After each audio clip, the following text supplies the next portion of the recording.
Welcome to the Leadership Launchpad Project, brains behind the business. It's your front row seat to the business elite. Welcome to the Leadership Launchpad Project, brains behind the business. I'm your host for today, flying solo, Susan Hobson, and I am so fired up because I got another high-flying, high-energy 2.0 leader in the house today. Robin Daniels is a three-time CMO, ex at Salesforce, WeWork, LinkedIn, some of the biggest brands on the freaking planet. He's focused on growth, marketing, GTM, product innovation, and my favorite, which we're definitely going to dive deeply into, human-centric leadership development. Robin, welcome to the show. I'm so excited to riff with you, buddy. I was so excited. You know, it's going to be a good show when you start off by dancing and smiling and just kind of clapping for each other. So I'm excited to be here. Thanks for hosting me, Susan. For all of our listeners who weren't here for the pregame, that's exactly how we met each other when we first got on this Zoom. That's how I know our listeners are in for a treat today. So yeah, you're currently at Zensai, and that's where I want to start, is talking about who you are as a human-centric leader, what mission you're on at Zensai, and what inspired you to go on that leadership mission in the first damn place. I mean, well, thanks for the question. I would say it's funny when you look back on your life and how suddenly it's hard when you're in the moment to see exactly where your life's going to go, of course. It's so many of us, but really when you look back and you see kind of all the dots connect up and just line up kind of perfectly to where you are. And when I think about all the things I care about and all the lessons I've learned, it really led me to where I am today. So I'm the Chief Business Officer at this company called Zensai. We're an HR tech platform focused on redefining really what it means to be successful. We think the old way of like HR and just managing people, controlling people, administrating people is kind of dying. And the future is all about how do you get the best out of people? How do you create success for the people every single day? By giving them the right information at the right time, the right nudging, the right coaching, the right management, the right courses, learning, performance, all those kind of things. So we got basically kind of an HR tech platform that's focused on what we call human success. And our mission is, can we make sure that people receive a little bit more mastery for their purpose in life every single day? But coming back to the questions, it was so funny when you look back in your life, right? And I think the number one question I've gotten as a leader, you mentioned some of the companies I've worked for, Salesforce, Box, LinkedIn, WeWork, and so on, taking a few companies public. And the number one question I've gotten from people who work for me is oftentimes, how do I get to the next level? Or how do I get promoted? And I started thinking about this. Instead of just giving a flippant answer, I'm like, well, what does it actually take? And I classified it as there's three things that's required to get your life to the next level. And number one is that you need to crush your goals consistently, not just kind of every now and then, but consistently over time. The best performers in the world, they do so. But what does that require? It requires you to have clarity around what your goals are in the first place. And so many people, if you ask them, what are you measured on? What are your goals? They're like, I don't know. Well, it's really hard to have success if you don't know what you're chasing. So that's number one. Number two is you start acting as if you're at the next level. So if you want to rise in your life and career, you start modeling your behavior after the people who are ahead of you. In sports, that's people who are at the next level. And in the corporate world, it's you're a director and you want to be a VP. Like, what are those VPs doing that I'm not doing? Maybe they take on more responsibility. Maybe they practice harder, whatever it is, right? Model yourself after the next level. So that's number two. And number three is that you have to create a chorus of support around you. People who will sing your praises, go the distance for you because you're showing up every day and adding so much value to the collective of the group of people. Because everything you do in life, really, whether that's at work or in sports or whatever it is, it's always a collective of people doing it. So are you a net benefit contributor to this collective? Are you somebody who's a joy to work with, who goes the distance, who helps other people be more successful? And so those are the three ways I think that you get to. So coming back to Zensai, what we do is it's so funny. Again, I hadn't planned this because I've been answering this question for so long. Our platform is, number one, it's a platform around performance management. You set your goals in this platform. Mm-hmm. Well, that's to number one. Well, you can't reach the next level unless you have clarity on your goals. So that's Right. number one. Number two is acting as if you're at the next level. We're a learning platform that is trying to give you the skills that you need to get to the next level, both be successful today in the both hard skills and soft skills, but also tomorrow. And of course, that's the second part of it. It's like, how do you model yourself? Of course, it's not just about learning from a system, it's also about learning from people around you. And then number Mm-hmm. three, this notion of creating a chorus of support around you. The third part of our platform is what we call an engagement platform, where you're Mm. constantly getting called out by people in your company, both in the things you're doing well and also the things have you been helpful in. And that creates such a sense of belonging. But also, Mm-hmm. it's easy then for a manager or a leader to see who are really adding a tremendous amount of value to the whole collective of a company. So, for example, in my team, we're a small company, just over 200 people. I have about maybe 40 people report to me, but four direct reports. Mm-hmm. And there's one person on my team. She gets called out by so many other people in the company, way more than anybody else. Yeah. And she's not the most senior of the four people, but she gets the abnormal amount of call outs, which tells me is a signal for her performance, engagement, Mm-hmm. and contributions that I can use Absolutely. to like, oh, well, I should promote her next time promotion rounds come around. Oh, wow. And I love so that. it's just like it's very powerful to see that Mm-hmm. we've often felt it. This is what a leader oftentimes does. It's the pattern recognition, Yeah. but actually having the systems there to support you is super powerful. Oh That's what my we do. gosh. Invaluable. Exactly. I feel like this mindset that I see has inspired Zensai and how Yeah. you've designed this platform and portal for people's Yeah. growth, specifically Yes. leaders. But I kind of feel like some of that originates in the backstory I was hearing about Mm. off air before we hit record on this podcast. You're from Denmark, and I am so Yes. lucky to have the privilege to work with some incredible Danish leadership clients. And I just happen to know that a lot of that human-centric Mm. understanding experientially is embedded in your culture. So I want to talk Yes. about some of that, and then I want Mm. to know what inspired you to take that and come across the ocean on February 1st of 2000 to the big city of San Francisco, I feel like the tech hub of the world. That's And right. I want to hear a little bit about what your headspace was like or your mindset was like Mm. in terms of what you came here to North America on a mission to Well, inspire. well, first of all, I think Denmark is an incredible place. Like in terms of a society that functions really well and nurtures each other, I think Denmark is probably a model for many countries in the world because they always get Absolutely. pointed out as a country that's super integrated, that supports each other, very healthy to live in, and so on.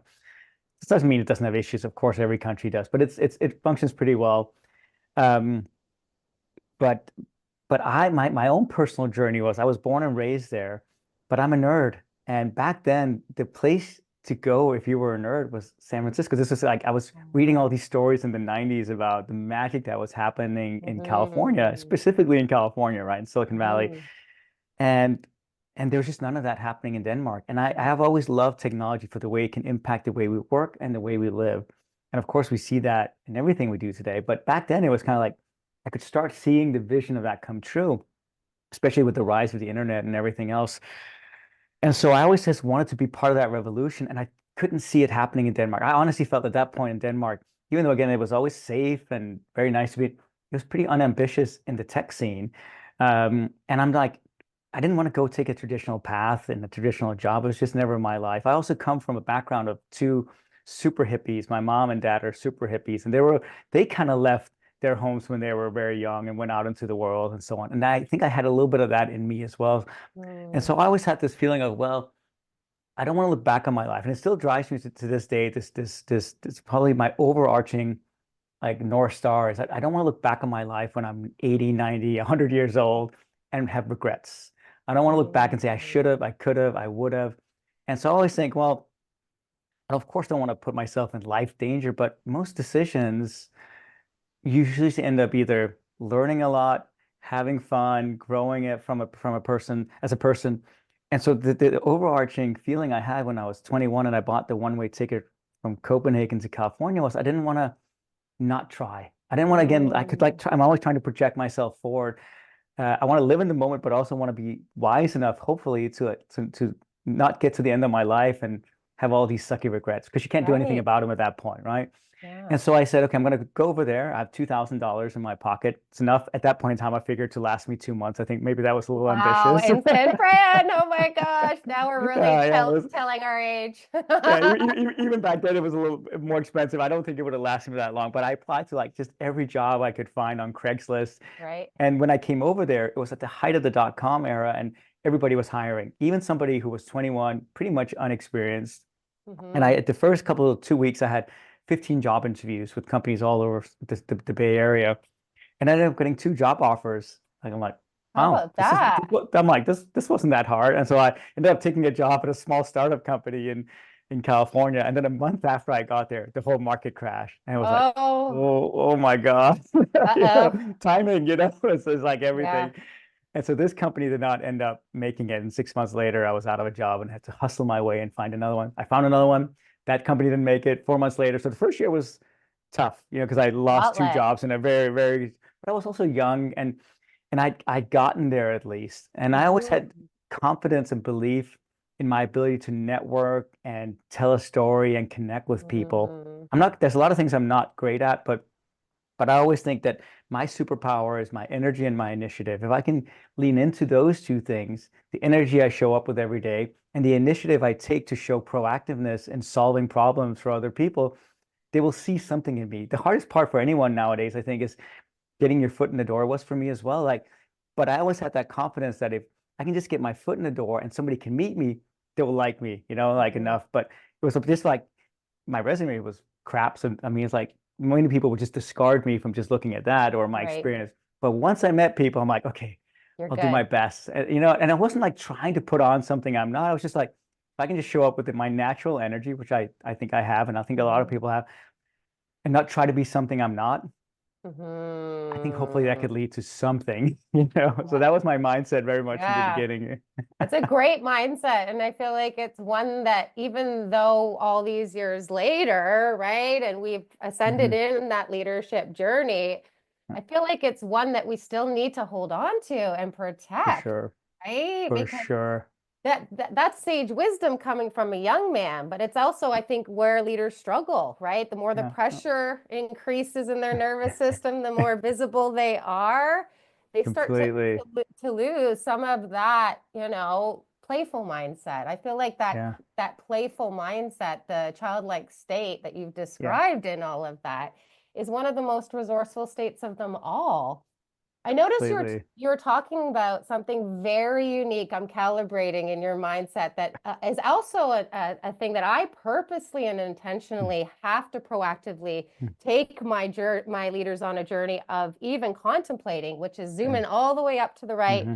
all the way as far to the rocking chair, you Yeah. know, Yeah. so that they actually can figure out what this is all for, That's and right. That's right. how they can get to the rocking chair and know that they made it count. I'm a hockey Exactly. player, so we Exactly. used to want to get to our locker Yeah. stall at the end Yeah. of a game and just Yeah. know that we left it all on the ice. That was that sense of Yeah. satisfaction we were looking for.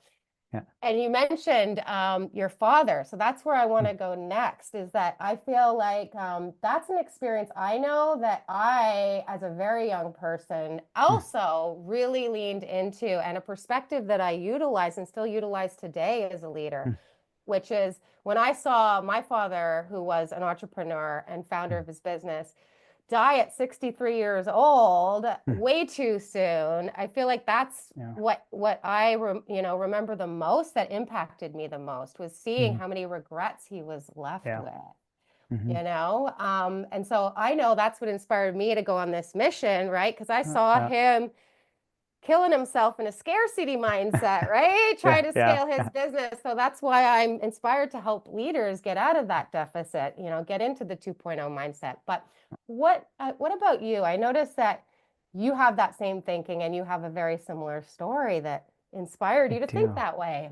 Well, your story, I wanna also hear all about that because it sounds very inspiring. And I'm going through that at a young age. It's also tough, of course. So I'm sure that it's shaped you into be the person you are. It certainly shaped me. So my mom and dad got divorced when I was a little kid. So I Mhm. was probably think 6 or 7 at the time. I can't exactly remember, but there was a lot of like fighting between them. So it was not a happy marriage. So I Mm-hmm. always think, yeah, of course, divorce sucks, but at the same time, I'd rather see my parents be happy on their own than miserable together. Mm-hmm. And Amen. so they divorced. My mom kind of had a nervous breakdown, and I didn't see my dad honestly much. We saw him every now and then. I have two brothers who are older than me. I'm the youngest of three, and we ended up seeing him every now and then. But he was not a big part of my life. We'd see, I think, once a month maybe or so. And then as I got older and, moved out of my mom's house and so on, started seeing him a little bit more regularly and so on. But we never got into like the rhythm of being a really part of each other's lives. We had a nice relationship, very friendly, but we were never super close at all. And I think he was a guy who always struggled to have success in his life. Never, things didn't ever really go his way. He tried to open a health center in the 80s. That kind of failed in Wow. Copenhagen. Then he became a Chinese herbalist and like was advising people and so on. Very cool, but it never really took off. He Mm-hmm. never really had success. And I honestly think the last kind of like, it felt like the last 10, 15 years of his life became quite bitter. I think, I don't think he Mm. said that to me, but it's just the You vibe I feel got it, from him. You could right? feel it. You could Yeah, feel it. Yeah. totally. And he just kind of settled for kind of a life that was less than what he envisioned when he was younger. Right. And then so I was living in abroad, of course, and then suddenly I get the call from one of my brothers, hey, dad has been taken to the hospital. It's pretty bad. You should come and look at him and say hi and so on before like he dies. He's got cancer, right? They should say, okay, I'll come. So I flew over, and I was so shocked when I walked into the hospital door in through the Mm-hmm. hospital door. It's like my breath literally went away because he looked like a concentration camp victim, like what you see in the movies. Like he was so thin and frail, like Mm-hmm. because it spread so quickly. Mm-hmm. And the doctors basically said, there's really not much we can do because he's got stage 4 cancer spread everywhere. We can just try to Mm-hmm. make him as comfortable as possible. Mm-hmm. And he, like I said, he tried to open a health center in the 80s, didn't really take off. So, Mm-hmm. but he was a macrobiotic, and so his diet was very much super dry foods, very like lots of rice and grains, and really nothing that has like lots of energy and excitement and so on. And so at the end, all he asked me was like, could I bring him some food from Burger King? I'm Ah! like, okay. So I went out and got, burgers and fries and milkshake, and that became kind of my ritual for a while. So I Wow. kind of tried to sit there with him for a few days. And he Mm-hmm. was just so like it had been so long since I'd seen him that excited about anything. Oh, wow. And then unfortunately, so he passed away. But I really reflected on it a lot after. Is that I wish it was one of those stories where your dad dies and he shared some life wisdom with me, but he didn't really. But the Mm-hmm. life wisdom that he did share was what he didn't say, and that was all about Mm-hmm. how he did not live life to the fullest. He had shut everything out. Mm-hmm. His life had honestly become so small, is that did the same things over and over, never traveled, never went out of his little city, really. I was like, Mm-hmm. his life had become such a small place, full of, I think, regrets and fear in some ways of the world versus when he Mm-hmm. was a kid, and out there traveling around. And I just said to myself, I don't want that to ever be me. And so my brother and I, who I'm very close to, we went on a tour, a road trip across America. We called it the Yes to Life tour, where we would just Oh, like try to say yes to every experience that came our way. We'd go in weird little cities, we'd talk to strangers, we'd go take it off the beaten path. And it was in some ways a celebration of my dad's life, of in a weird course. way, to kind of Yeah. live the life that maybe he never could or had the means to do so. And it Mm-hmm. was great. And I've tried to keep that mindset. This was in 2008. I was 30 years old when he passed away. And I've tried to keep that mindset of always say yes to life, and I'm trying to Mm-hmm. instill that in my son as much as I can. But at the end of the day, you have to go through some shit, honestly, is how I always feel to Mm-hmm. have these moments. You can read about this in a book, you can read about grit and resilience and life and Mm-hmm. so on. But at the end of the day, you have to go through some things, right? And that's what put things in perspective. And so as much as I like talking about it, I also know that until these people go through it themselves, they won't really be able to feel it. Maybe you can because you've been through something also it sounds pretty rough as well. Mm-hmm. But for me, it was a defining moment in my life for sure, for sure. I think that's become my life's work, right? Is Hmm. finding ways to inspire that deep, deep appreciation for life and living life Yeah, to its fullest yeah. without the brick walls and the glass ceilings. Because one of the things I've totally distilled in my practice working with such high achieving leaders, right? Yeah. Is that for some reason it has to be pain that acts as the catalyst that awakens them to their untapped potential, right? I couldn't have said it better. That's how I feel too. Yeah. Yeah. So I feel like As that's painful as it is, of course, and of course, everyone talks about failure is so great. No, it's not. It sucks going through. Of course, it sucks, right? But on the other side of it is where growth yeah. and learning comes from. But it's never fun to go through it. It's never fun to get laid off, get fired, your company's failing, whatever. It's never fun. Of course, it's not. It's No. never fun. No, you got to go through the gauntlet, You right? do, you I know do. you take from the same playbook that we do in Yeah, terms of understanding that you learn way more from your failures and your yeah, adversities than you will ever learn for from your sure. success. So let's go there next. What do you feel like are some of the greatest failures in that gauntlet as Hmm. a leader, right? That you feel like you've learned the most from? I would say it used to be when I was more junior and kind of coming up through the ranks that, I would get super stressed about projects around me not going as planned or failing and so on. And honestly, nowadays, it's not that I don't care, of course I care, but they don't stress me out as much. What stresses me out are usually people issues, like when Mm. there's tension or collaboration's not quite working, or I'm dealing with Mhm. jerks or toxic people or Mhm. whatever it is.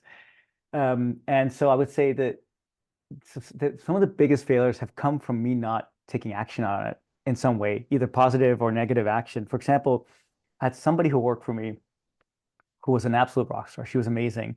And she came to me and she kind of said that, you know, um, I feel like I'm not getting the recognition or promotions I deserve based on all the feedback I'm getting and the work I'm delivering. And I'm kind of like, yeah, you're right. I had a big team back then.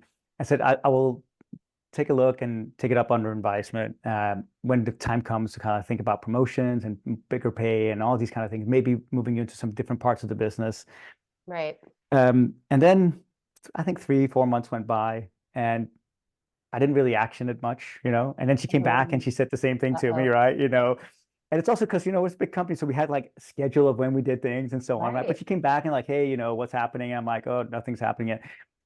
And then she ended up leaving because she's like, she got a better Mm. opportunity. And it was just kind of one of those regrets. I'm like, I failed Yeah. her as a leader because I did not fight for her enough. That was my learning. It's like Mm. the people you have that are absolute rock stars, you got to go to this, even if it's not, the perfect time for everybody else or whatever it is, Right. fight the bureaucracy, you gotta really fight for the people who are in your charge. I learned as a leader, your job is to show up relentlessly for your team, even if it's hard. I mean, it's such a privilege and an honor to be a leader. So many people want to rise to that level of leadership. So when you finally get there, and if you're not taking it seriously and fighting for those people every single day, then you're failing. And I see now so many people that I know who've become leaders or I hear about, and they're just like, oh, they don't show up to one-on-ones, they don't show up to team meetings. I'm just like, this is your job as a leader. I know you might have a bad day or whatever, but this is your job. The So responsibility. that was one lesson. The other lesson was kind of nearly the opposite. I had a big team as well, and I had another leader, super strong, very good at what she did, super toxic, Mhm. honestly, for everybody else around. Nobody wanted to work with her, but I kind of went back and forth in my mind, like, what do I do? She's so good at what she does. She delivers great results, Mhm. but everyone hates working with her, right? Kind of the reverse Mhm. of the other. And I didn't action it enough because I was a little afraid of what would happen to kind of the business and results and everything else. And Mhm. but investors, I mean, Of other people course. ended up leaving, right? And then like, you can't have one. This is where I think the sports analogies are so apt. Hmm. It's like you can't have one person ruin it for everybody else. This is all about the collective of a team working well together. And that's kind of the mindset I've taken is I'm obsessed now in some ways about how do I create the dynamics of a high performing team? And Hmm. it's not easy. I mean, if it was easy, everybody would do it, but it's about the alchemy of getting great people to work together, people who are different, see the world differently, have different motivations and all that stuff. You really got to dig in. There's not like you do this one thing or two things, you're done. No, it's like it's a constant practice to kind of That's show right. up figure out what are the dynamics of a team, Mm-hmm. because everybody else on the team, of course, are going through life changes. They might have a parent who's dying or a kid who's Right. sick or whatever it is. They might struggle with paying for the mortgage and so unless you understand that, so it's not like a one and done and here's the playbook. You got to show up relentlessly. That's why I think it's hard to be a leader because it requires a lot of sacrifice on yourself, listening, coaching, motivation. Mm-hmm. But unless you do that, you're never going to get the best out of people. Because when I look at the data, and it says that 2 out of 3 people want to quit their jobs. This is the mission I'm on today. Is it's such a tragedy. I can guarantee you that those people are not showing up every day doing the best work of their life. And if you think about what a company is a Mm-hmm. collection of people trying to do great work together, trying to Right. solve challenges. Sometimes there are small challenges and sometimes there are big challenges. And if you want to solve the challenges, you need people to show up every day and give it their all, right? Mm-hmm. And then if I get really metaphysical, I think about, well, all the challenges we have in the world around climate change and inequality and wars and so on. If we want to solve some of that, you need people to show up every day and do the best work of their life, right? And so Mm-hmm. I'm obsessed about how do you create an environment where people feel motivated and we can turn the tide on 2 out of 3 people want to quit their jobs. And a lot of it, if you dig into the data, it says that people want to quit their jobs because they feel stuck.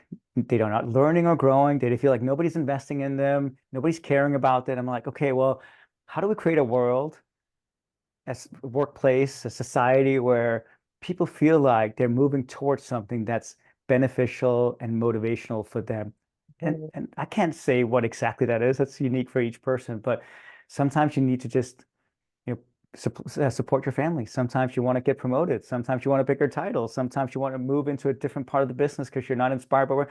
There's so many different motivations, but unless we kind of can figure that out and point people towards that path, I think we're going to Sure. miss out. Think about where you are in your life, right? Mm-hmm. I'm sure, I'm just guessing, but I know I am 100% where I am today because so many people have invested in me, Oh. coached me, mentored me, parents, teachers, bosses, and so on, both good Right. or bad, right? But giving me kind of the nudge in the direction. And I want to see if I can create a company that does a little bit of that. I'm not naive enough to think a digital platform is going to solve all of that. It's about mindset and leadership and culture. But at some point, you also do need the right tools to do so. And this is, of course, where my Absolutely. company comes in because I want to turn the tide on all of these people being so deeply unhappy in their life.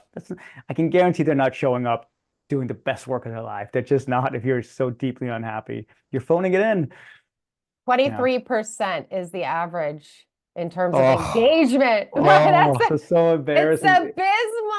I Think just about how embarrassing that is. Oh, I'm yeah. just so confused, Oh, Robin. Can you yeah. please help me understand when we clearly all know the business case on engagement is in the Yes, yeah. freaking toilet, and we know that engagement drives everything. We didn't even talk Yes. about the mental health crisis Oh, that this would resolve if people yeah. showed up and were fully engaged and fulfilled in the context of work and Yes, yeah. seen as human beings that belong to something meaningful when they leave their families to even come to work, Yes. right? Yes, yes. Help me understand what are we not seeing in terms of why so many companies still struggle to invest in their people's development when this is the number Mm. two value for Gen Zs and millennials Yep, that even yep. drives engagement?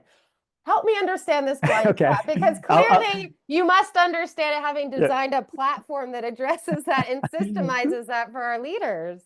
This is a big question. So I'll try to be as succinct. I So I know think it we're is. going through this revolution Yeah. of moving from traditional kind of HR, which is Hmm. about m managing and administrating people, making sure you Right. take your vacation, you get paid, and you take your compliance training and all that kind of stuff. And honestly, it's not going away because some of that is very important, of course, right? Hmm. But we also know that it's not enough to motivate people. This is not motivating people to do the best work of their Mm-mm. life, and that's what the new generation want. Then I Hmm. think 20 years ago, it's not like something new. 20 years ago-ish, companies started realizing, well, let's change the office environment and that will solve everything. So we changed the title from HR to people and culture. And we're Yeah. going to have free pizza nights and we're going to have kombucha on tap and we're going to have ping pong tables and all kinds Yeah. of stuff and lots Yeah. of Yeah. fun Yeah. social things. And you know what?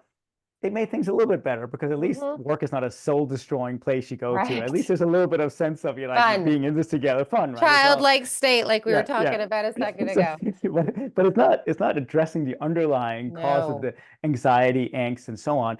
And so I'm on a mission that the next generation is all about human success. And that means how are Mm. you empowering the people who are working for you or with you to be the best that they can be every day, giving them the coaching, knowledge, skills they need to be successful. The reason it's so hard is because you have to tie it back to business outcomes. Mhm. Or else HR will be stuck in this. It sounds nice. It's kind of a little fluffy. And so unless you can tie it back to business outcomes, it's very hard to prove. So the Mhm. other thing I'm trying to do with the company and kind of a broader industry coalition is how do we create the metric that shows that engaged employees, happy employees, employees who are learning and performing well are also better for the business. I'm of the belief that the new equation really for businesses is that business success and human success have to be in equal measure. A company that's crushing it and doing really well, but the employees are miserable, that's not success. And Nope. then at a place where employees are super happy and getting paid well, but the company's suffering, that's not success either. It has to be both in equal measure. So you have to figure out how do you tie that together. So in sales, for example, you're oftentimes measuring, of course, gross sales or ARR if you're in the tech business. And then if you're thinking about like customer satisfaction, oftentimes you're measuring NPS or maybe NRR, which is like net dollar retention of how companies are continuing to sign up. But you don't really have a metric that's tied to business outcomes or value when it Right. comes to people. And that's why it's so hard. So Mhm. you go in and you show these metrics of, well, how many people have left the company in the last month? Mhm. Or you do these engagement surveys. Oh, 80% of our employees say they're happy. But Yeah, how do you tie that back to business outcomes? And so it's not an exactly. easy thing, but I'm kind of on this mission to like figure out, can we start showing the correlation between that? And it's not Mm. just a Zensai effort or Robin Daniels effort. This has to be a kind of broader industry effort. The future of Mm. work Yes, effort. exactly, exactly. Mhm. But to answer your question, I think until we can answer that more succinctly, it's a very hard thing. It'll Mhm. kind of stay a little bit under the cover. So this idea, because Mhm. we all know, first of all, we feel it. Engaged, happy employees, of course, they do better work. Mhm. Even some of the indirect data, I saw something, I think it was McKinsey maybe or HBR that said companies with engaged employees, those employees see a higher level of innovation. And I could go like, yeah, duh, of course, right? And so of Absolutely. course, it's Yeah, kind of like the obvious, but we need more of the kind of these data points to kind of show we that there's do. business outcomes related to this. And it's not an Mhm. easy thing, right? It's not an easy thing. No. No, it's definitely not, but I am definitely committed to figuring that out before we hit that rocking chair. Me too. Me Speaking too. of the rocking chair, I would be remiss if I didn't take you to yours and ask you a little bit about the legacy Yeah. and impact that you really want to leave behind when you're in that final, minute of the shot clock. Have you thought about that? Clearly you have. So, I, I mean, I don't know if I've ever put it into words actually, because it's a little weird. I feel ooh, like a then little this is gonna be self-centered to this is say. gonna I be don't fun. know. Is it self-centered? I always I don't think of know. legacy as like that ripple effect, right? Yeah, That we leave maybe it's behind. not self-centered. Maybe it's just my like weirdness getting in the way of it. But I think for me, it's about am I are the people who come in contact with me with Mm-hmm. Robin Daniels better off because they came in contact with me? And so Mm, I go into like every meeting, whether it's mm-hmm. one-on-one, group meetings, or if I do a presentation or try to do a podcast, thinking like, how can I share something that makes the people who are part of this better off? So when I go into a one-on-one with somebody on my team, I want to make sure that it's valuable and useful for them, and they Mm-hmm. leave that going, that was worth my time. I'm going to do something a little bit differently because I was in contact Mm. with me. And I think that's kind of the mindset I have, and that's kind of when I try to show up on LinkedIn. It's like if I just have one person who reads what I wrote, and they think something differently, or they're a little bit happier or more motivated. That's a good enough job for me. I can't change the world, but I can try to impact it as much as I can. I think that will change the world.